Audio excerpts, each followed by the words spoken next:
변화를 담은 대구의 중심, 중구를 대표하다 힐스테이트 동인 초고층 대단지로 수요자들의 많은 관심을 받고 있는 단지입니다. 대구 경북 아파트와 함께 힐스테이트 동인 내거리로 한번 떠나보겠습니다.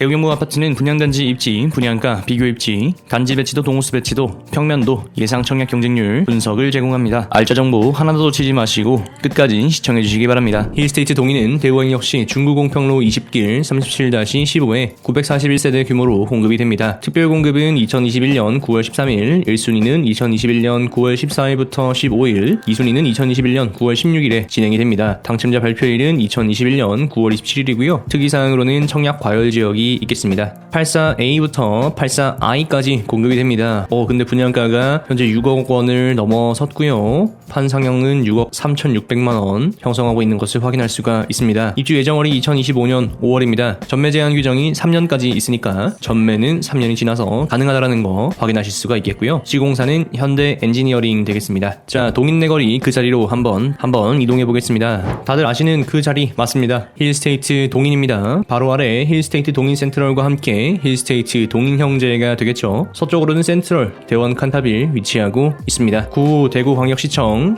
일대가 되겠고요. 이런 구성으로 형성이 된다라고 보시면 되겠죠. 일대 개발이 다 이루어지면은 여기도 한 덩어리로 형성이 될 것으로 예상이 됩니다. 요즘 굉장히 핫한 이 태평로 라인에서 조금 벗어나 있는 곳이다, 대구시청 라인이다, 이렇게 볼 수 있지 않겠나 싶고요. 공평내거리, 종각내거리, 동인내거리, 교동내거리 요 사이에 위치한 블럭이다 생각해 볼 수가 있겠죠. 힐스테이트 동인은 칠성시장역과 상당히 가까이에 있고요. 칠성시장은 대구에서 상당히 큰 시장에 속하죠. 여기는 칠성시장 야시장이 위치하고 있습니다. 가끔 밤에 칠성 야시장 가면은 볼거리와 먹을거리가 있었습니다. 하루빨리 이런 진풍경을 다시 마주할 날이 오면 좋겠습니다. 마음만 먹으면 대구역까지도 걸어갈 수 있을 것 같긴 한데 이만큼 걸어가면은 이제 땀이 슬슬 나기 시작하겠죠. 저는 땀 나면은 역세권 아니라고 생각합니다. 땀이 안 나고 지하철역에 도착을 해야 역세권이다 라고 생각합니다. 힐스테이트 동인은 신천대로 와도 상당히 가까운 위치에 있습니다. 대구의 주요한 교통이죠. 신천대로 이용 용이하다는 것은 메리트가 있다 생각이 듭니다. 아쉬운 점은 주변에 초등학교가 없다라는 것인데요. 배정되어 있는 초등학교는 동인초등학교 되겠습니다. 도보로 15분 정도 소요가 되고 거리는 909m 확인하실 수가 있겠네요. 이런 부분은 학원 셔틀 등을 이용해서 해소해야 할 것으로 생각이 됩니다. 9월 업로드부터는 대구 경북 아파트에 임장 영상이 추가가 됩니다. 임장 영상을 찍기 위해서 짐벌을 새로 구입했습니다. 짐벌 구매 허가를 내주신 와이프께 감사하고요. 여러분들이 현장을 가시지 않으시더라도 현장의 느낌을 느끼실 수 있도록 최대한 많은 영상 남겨보도록 하겠습니다. 여러분들의 선택에 조금이나마 도움이 되었으면 좋겠습니다. 현재 힐스테이트 동인부터 칠성시장역까지 한번 걸어가 보고 있습니다. 그 사이에 우리는 힐스테이트 동인 청약 1순위 자격 한번 살펴볼까요?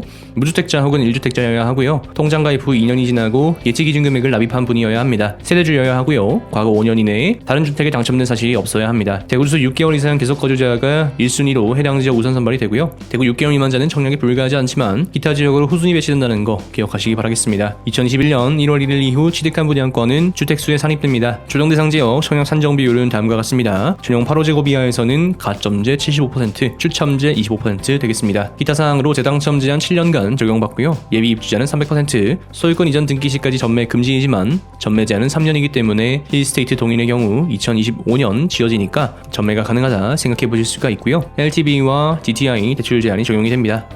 아래쪽으로 보시면은 힐스테이트 동인 센트럴 위치하고 있다는 거 확인하실 수가 있고요. 좌측으로는 대원 칸타빌 위치하면서 이렇게 대구광역시청 블럭 형성된다. 앞서 입지 분석에서도 말씀을 드렸습니다. 실제로 걸어보니까 대구광역시청 굉장히 가까웠습니다. 이제 시청이 이전을 해서 조금 아쉬움이 남지만 뭔가 주요한 입지는 아닌 것 같긴 한데 힐스테이트 동인이 가지는 상품성은 믿지 않나 생각이 들고요. 와, 이 입지야, 여기는 정말 살고 싶다, 이렇게 막 엄청나게 끌리는 건 아니면서도 그래도 동인동이 여태 저평가했으니까 미래 상승 가치가 좀 있을까 이 생각을 했다가도 분양가를 보고는 이내 좀 비싸네 마음을 가지게 되는 위치가 아닌가 생각이 듭니다. 아마 여러분들도 비슷하게 느끼시지 않을까 싶고요. 현대건설이 아니라 현대 엔지니어링 계획이라서 조금 아쉬운 부분도 있을 수 있겠다 싶기도 합니다. 옵션으로 장난쳐 넣은 것도 우리에게 충격을 좀 주지 않았나 생각해보게 됩니다. 동네를 둘러보고 임장을 해본 결과 여기 블럭이 주는 느낌은 분명히 있긴 합니다. 구시청자리 블럭이 교동내거리, 공평내거리, 종광내거리, 동인내거리 구간의 어떤 주거타운적인 부분을 형성할 수 있지 않겠나 생각이 들면서도 현재 굉장히 관심을 많이 받고 있는 태평로 라인에 비해서는 거리가 조금 있다라는 생각이 들고 뭔가 힐스테이트 대구역 퍼스트의 데칼코마니 같기도 하면서도 또 칠성시장이 가까이에 있다는 점은 또 한 번 더 고민을 하게 만드는 것 같고 여기가 애매한지 여기가 애매한지는 굉장히 어렵다라는 생각이 들기도 합니다. 또 대구의 핵심이라고 할 수 있는 달구벌대로 라인에서 봤을 때는 그렇게 먼 거리가 아니긴 하면서도 먼 거리이기도 하고 걸어갈 수는 없고 차를 타면은 가능하다는 점, 주위에 경대병원이 있다는 것은 메리트인데 시내가 가깝다는 것도 메리트이기도 한데 이렇게 시끄러운 부분과 멀리 떨어져 있다는 것도 메리트이긴 한데 뭔가 끌림이 확 오지 않는 게 여러분들이 모두 공감하시는 동인동 저평가의 이유가 아닌가 생각이 듭니다. 이렇게 딱 놓고 봤을 때 동인동이 그렇게 나쁜 위치는 아니거든요. 신천도 가깝고 신천대로도 용이하게 이용할 수 있고 그런데 이 대봉동이 주는 느낌과 동인동이 주는 느낌은 좀 다르지 않나 이런 생각을 살짝 해보게 됩니다. 사실 우리를 고민하게 만드는 것은 입지적인 부분보다도 분양가의 부분이 있을 것 같은데요. 힐스테이트 동인 분양가 한번 살펴보도록 하겠습니다. 힐스테이트 동인 분양가입니다. 30층 이상 기준이고요. 발코니 확장비는 별도, 중도금은 후이자 대출이 되겠습니다. 준영 84부터 I까지 있고요. 준영 84A의 경우에는 6억 3,600만원에 발코니 확장비 2,067만원, 84B는 6억 1,000만원에 2,596만원, 84C는 6억 2,730만원에 2,451만원, 84D는 6억 3,720만원에 2억 2,095만원, 84E는 6억 53만원에 1,914만원, 84F는 6억 3,600만원에 2,066만원 쭉 있습니다. 확인하시기 바라겠고요. 계약금 10%, 중도금 60%의 후이자 대출 50%를 나오고요. 잔금 30%가 되겠습니다. 발코니 확장비 계약금 10%, 중도금 10%, 잔금 80%가 되겠고요. 필요한 자금 계산해보면요. 84 당첨 시 계약금 10%, 6,360만원, 중도금 잔화 10%, 6,360만원, 발코니 계약금 10%, 206만원, 발코니 중도금 10% 206만원 해서 1억 3,132만원이 되겠습니다. 자, 그런데 금액적인 부분을 딱 놓고 보면은 6억 3,600만원이라고? 이게 뭔가 좀 사악한 금액이다 생각이 듭니다. 금액이 이게 괜찮은 건가? 발코니 확장비랑 옵션 좀 넣으면은 거의 7억 원 가까운 금액이 형성이 되는 건데 이거 어떻게 받아들여야 될지 살짝 비싸게 느껴지는 구간이 아닌가 싶다가도 괜찮나? 이 생각도 했다가도 어이가 없네. 시간이 흐를수록 야금야금 올라가는 분양가 맞죠? 여러분들도 저와 비슷한 생각을 좀 하고 계시지 않을까 싶습니다. 힐스테이트 동인이 가지는 상품성은 충분히 있다라고 말씀을 드렸어요. 초고층, 대단지, 그리고 동인내거리라는 교통적으로 유리한 부분 이런 부분들은 분명히 있다 말씀을 드렸고 이게 다 지어지는 2025년 정도가 되면은 당연히 이 분양가는 굉장히 저렴한 금액으로 보일 수 있겠지만 현재 기준으로 봤을 때는 이 금액이 적정한가 생각해보게 되는 대목이다라는 거죠. 자, 이것을 이제 비교 입지를 통해서 한번 분석해 볼게요. 자, 바로 아래 단지죠. 힐스테이트 동인 센트럴이고요. 2024년 4월에 준공 예정인데 410세대 공급이 됩니다. 현재 고층 라인 같은 경우에는 7억 선까지도 형성하고 있는 것을 확인할 수가 있고요. 그런데 저층의 경우에는 온도 차이가 굉장히 커요. 현재 5억 2천만원, 5억 초반, 중반 형성하고 있는 것을 확인할 수가 있습니다. 바로 옆 단지 센트럴 대원 칸타빌이고요. 여기도 2024년 6월 준공인데 410세대 공급이 됩니다. 84의 경우에는 6억 1,400만원, 제일 비싼 게 6억 1,400만원이네요. 중층이고요. 그 다음에 고층인데 6억 원 선 형성하고 있는 것을 확인할 수가 있겠네요. 낮은 가격을 보시면은 금매가 지금 무피에도 있어요. 84 무피도 있고요. 4억 9천만원, 5억 원 언더에도 현재 가격이 형성되어 있는 것을 확인하실 수가 있습니다. 그러니까 동인동 이 구역 안에서 현재 힐스테이트 동인의 가격은 잘 뽑으면은 좋은 가격이고 안 뽑으면은 마이너스 피가 날 수 있는 구간이다 라는 게 되겠죠. 물론 시간이 지나서 힐스테이트 동인이 다 지어질 때가 되면은 그 금액은 충분히 다 회복할 것이라 생각이 들지만 현재 기준으로 봤을 때는 이 금액이 수요자들에게 좀 비싸게 느껴질 수 있는 가격이라는 것은 맞는 표현이지 않나 생각이 듭니다. 특히나 고층과 저층의 온도 차이가 굉장히 크다라는 것은 실수요자 입장에서는 동인동에 대해서 굉장한 고민을 가지고 있다는 부분이 될 거고 대구광역시청이 이전함에 따라서 후적지 개발로 많은 부분들이 변화하게 되겠지만 현재 기준으로는 굉장히 애매한 상태다라는 것을 확인할 수가 있겠죠. 옆 블럭으로 한번 이동해 볼게요. 엑소디움 센트럴 동인입니다. 여기 같은 경우에는 2022년 12월에 준공 예정이고요. 630세대 이렇게 공급이 됩니다. 현재 84가 매매가 7억 원에 호가가 나와 있고 거래되는 가격은 한 5억 선인 것 같아요. 그러니까 힐스테이트 동인에 대해서 고민이 깊어지는 건 저뿐만이 아니라 여러분들도 마찬가지이지 않겠나 생각이 듭니다. 차라리 피 주고 산다는 분들이 계셔서 한번 언급을 드리자면 전체적인 가격을 놓고 봤을 때는 큰 차이가 없는 것은 맞습니다. 4천만원, 6천만원 이렇게 차이 나는 거니까 대출 끼고 매수하면은 그렇게 큰 차이가 나는 건 아니죠. 들어가는 현금에 큰 차이가 없는 것은 맞죠. 그런데 한번 생각해 볼 것은 청약에 당첨되었을 경우에는 계약금 10% 그리고 추후에 중도금 10%를 납부하면은 시간을 벌 수 있다는 점, 이것이 청약의 장점이 아닌가 생각이 들고요. 내가 만약 피를 주고 분양권을 매수하면은 가지고 있는 현금이 매몰되어 버린다는 것이 차이가 있을 수가 있습니다. 이게 무슨 뜻이냐면은 힐스테이트 동인에 청약 당첨되었을 경우에는 계약금 10%인 6,400만 원을 내고 추후에 중도금 6,400만 원을 내면 되지만은 힐스테이트 동인 센트럴을 내가 고층 피 주고 사겠다라고 한다면은 이것의 경우에는 당시 분양가가 5억 3,900만 원이었으니까 5,400만 원 계약금을 내고 프리미엄에 해당하는 1억 8천만 원을 추가로 납부해야 된다는 거죠. 물론 시간이 흐르면은 6억 4천만 원 다 내야 되고 뭐 7억 원 다 내야 된다라고 계산할 수가 있긴 한데 현재 들어가야 하는 비용이 힐스테이트 동인은 6,400만 원이면 시간을 가져갈 수 있지만 힐스테이트 동인 센트럴의 경우에는 2억 4천만 원을 내야지 시간을 가져갈 수 있으니까 이 부분에 있어서는 청약 당첨과 프리미엄을 주고 분양권을 사는 것을 비교하기는 좀 어렵지 않나 생각이 듭니다. 그러니까 미래의 집을 위해서 몰빵할 것인가 그리고 동호수 추첨에 대한 부분을 배제하고 좋은 층을 가져갈 것인가 몰빵할 것인가 현금을 분산할 것인가 이 선택이 된다라는 거죠. 조삼모사인 것 같긴 합니다만 3, 4년이라는 기간은 결코 짧은 시간이 아닙니다. 부동산에 몰빵할 것을 나누어서 주식에 투자할 수도 있는 거고요. 또 실거주를 위한 집을 제외하고 투자용으로도 부동산을 매입할 수도 있는 거니까 이런 부분에 있어서는 분산이 좀 필요하지 않나 라는 관점에서 청약 당첨과 분양권 프리미엄 매수의 차이점을 한번 설명을 드려봤습니다. 단지 배치도 동호수 배치도 한번 살펴볼게요. 힐스테이트 동인 동호수 배치도입니다. 색깔이 알록달록한 게 상당히 화려한 배치가 되어 있죠. 주요한 라인과 날개 라인으로 구성이 되어 있는 것을 확인하실 수가 있겠고요. 그러니까 날개 라인들은 약간 애매한 위치가 되는 거고요. 주요한 라인들에 많이 색깔이 들어가 있는 것이 좋은 평면이다 생각해 볼 수가 있겠죠. 그래서 그렇게 놓고 보면은 84A가 색깔이 좀 많죠. 102동 345 라인, 103동 125 라인, 105동 455 라인. 어떻게 보면은 84A가 상당히 괜찮다 생각이 들죠. 남동과 남서로 배치가 되어 있다는 것을 확인하실 수가 있겠습니다. 84B의 경우에는 타워형으로 적게 공급이 되고요. 84C는 103동 위치하고 있네요. 힐스테이트 동인 센트럴이 아래쪽에 위치하고 있으니까 조망은 크게 나오지 않을 것으로 생각이 듭니다. 84D의 경우에 단지 조망 이렇게 형성이 되는 구간이 되겠고요. 105동 3호 라인은 좀 괜찮지 않나 생각이 드네요. 84D의 경우에는 이제 남서향으로 고정이 되겠습니다.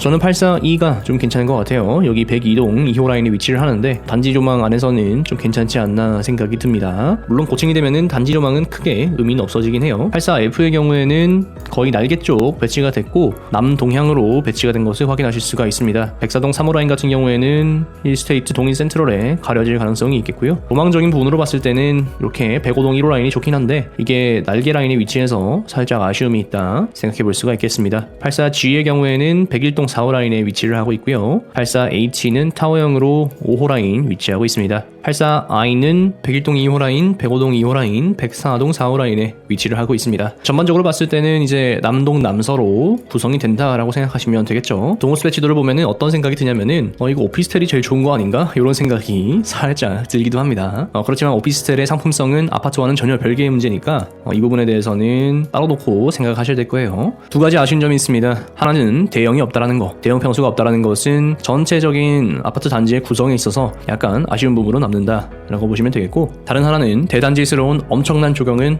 없다라는 게 되겠습니다. 물론 어린이 놀이터나 석가산, 분수대, 작은 공원 이런 것들은 형성이 되는 것으로 보이지만 아쉬운 부분이 좀 남아요. 좀 더 화려하고 좀 더 멋질 수 있었을 텐데 공간들의 아파트 단지를 넣으면서 아쉬움이 좀 남는 부분이 생겼다 생각이 듭니다. 101동 3, 4호 라인에서 설거지 뷰가 동인내거리 철길 뷰가 나올 거고요. 105동 2호부터 5호 라인까지도 동인내거리 조망이 나올 수 있겠습니다. 105동, 그 다음에 102동 2호 라인 단지 조망 아까 설명을 드렸고요. 자, 동호수 배치도 한번 보시면은 49층으로 아주 높게 섭니다. 다 지어지면은 상당히 아름답겠다 생각이 드시죠? 이렇게 필로티도 위치하고 있는 것을 확인하실 수가 있고요. 여러모로 참 괜찮은데 분양가가 참 안 괜찮네요. 평면도 한번 보겠습니다. 굉장히 많죠. 하나씩 살펴보겠습니다. 84A의 경우에는 278세대 공급이 됩니다. 현관 들어와서 4베이 구조로 되어 있고요. 침실 2, 3 확인이 가능하고 죽은 공간이 있네요. 수납이 조금 부족하지 않겠나 생각이 듭니다. 근데 보니까 여기 아무것도 없어요.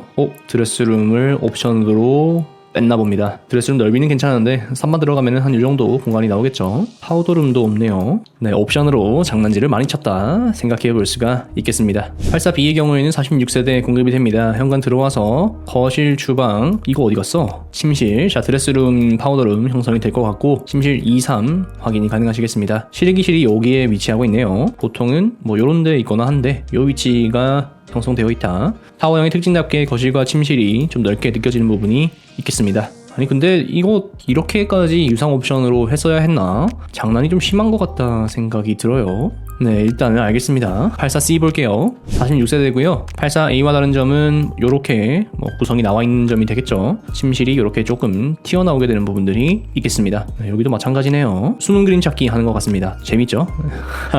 현관 들어와서 침실 2, 3, 거실, 주방 확인이 가능하고 조망이 살짝 아쉬웠던 거 84C의 특징이라고 생각이 들고요. 84D의 경우에는 175세대에 공급이 되고요. 괜찮은 단지 배치 중 하나가 되겠죠. 평면 한번 보면은 4베이 판상형으로 구성이 되어 있고요. 현관 들어와서 침실 2, 3, 그 다음에 창고, 네, 없는 부분은 더 이상 언급하지 않겠습니다. 네, 이렇게 그림 그려 넣으면 되죠. 특징이 좀 독특한 거는 발코니 안에 들어와서 실외기실이 있다는 거 되겠고요. 보통은 드레스룸과 실외기실이 통로가 되는 경우가 많은데 이렇게 형성이 됐으니까 이런 부분은 소음적인 부분에서 유리하지 않나 생각해보게 됩니다. 자, 그리고 84E도 단지 배치도 상에서는 꽤 괜찮은 위치에 배치가 되어 있죠. 4베이 판상형 구조로 되어 있고요. 평면상으로는 84A나 84D보다는 조금 약한 구성이 되는 것 같습니다. 이게 좀 더 긴 느낌이다 라고 봐야겠죠.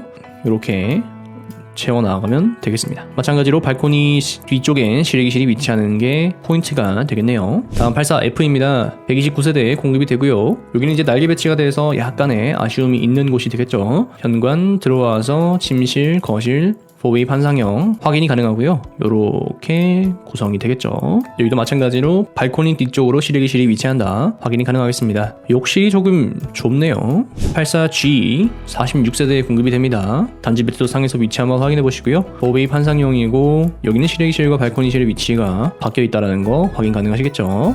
이렇게 구성이 될 거고요.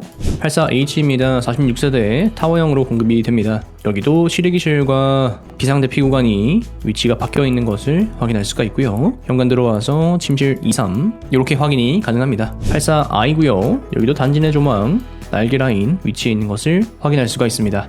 침실 안쪽으로 실외기실 위치를 하고요. 대피 공간 위치하고 있습니다. 84I의 구조는 조금 답답한 부분이 있는 것 같습니다. 침실 2, 3 막혀있고 이렇게 평면적으로 봤을 때는 84A가 가장 반듯한 형태로 되어 있고요. 그리고 우리가 일반적으로 아는 4베이 판상형의 구조를 가지고 있다 생각이 들고 84D나 84E가 그런 대로 괜찮은 구조를 가지고 있다 생각이 듭니다. 84F의 경우에도 평면도상으로는 그렇게 나쁘지 않은데 단지 배치상에서 위치가 조금 아쉬운 점을 생각해 볼 수가 있겠습니다. 아무래도 단지 배치도 상에서 남서를 바라보고 있는 쪽이 좀 더 많다 보니까 남동에 대해서 약간의 불리함이 있지 않나 이런 생각이 들어요. 타워형 두 친구는 좀 고만고만합니다. 84B와 H인데 큰 차이는 없고요. 실외기실의 위치와 대피 공간의 차이 이 정도만 약간의 차이가 있다 생각해 볼 수가 있겠습니다. 자, 그래서 정리 한번 해보겠습니다. 예상 청약 경쟁률은 84A, 84D, 84E 그리고 나머지가 될 거고요. 분양가가 생각보다 높게 나와서 동인동이 저평가라고는 하지만 1입지가 아닌 것은 팩트다 생각이 듭니다. 84A나 84D와 같이 일부 타입의 선호가 있지 않으시다면 설령 선호가 있다라고 하시더라도 무순위와 선착순을 기다리셔도 충분히 계약이 가능하리라 생각이 듭니다. 현재까지도 대구 분양시장의 침체 분위기는 지속되고 있습니다. 입지에 따라서 선호도가 명확하게 갈리고 있죠. 자, 그런데 참 이상한 게 또 그런대로 완판은 됩니다. 이게 참 요상해요. 물론 다행한 일이죠. 실수요자 입장에서 투자자 입장에서 가격이 무너지지 않고 계속해서 완판이 되고 미분양 개수가 그렇게 획기적으로 늘어나지 않고 있다는 것은 다행한 일은 맞습니다. 어떻게 보면은 대구 실수요자분들의 구매 여력이 좀 충분해지지 않았나 이런 생각이 좀 들기도 하고요.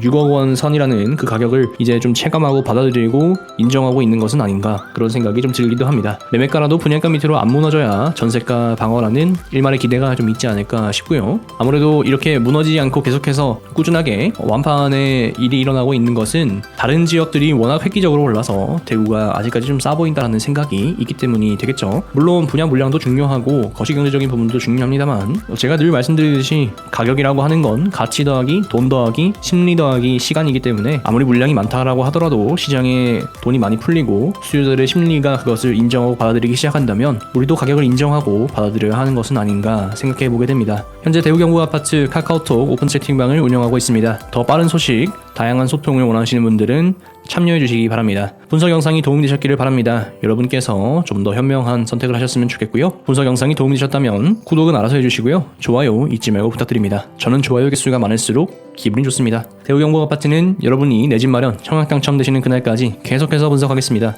시청해주셔서 감사합니다. 여러분의 행복과 행운을 기원합니다.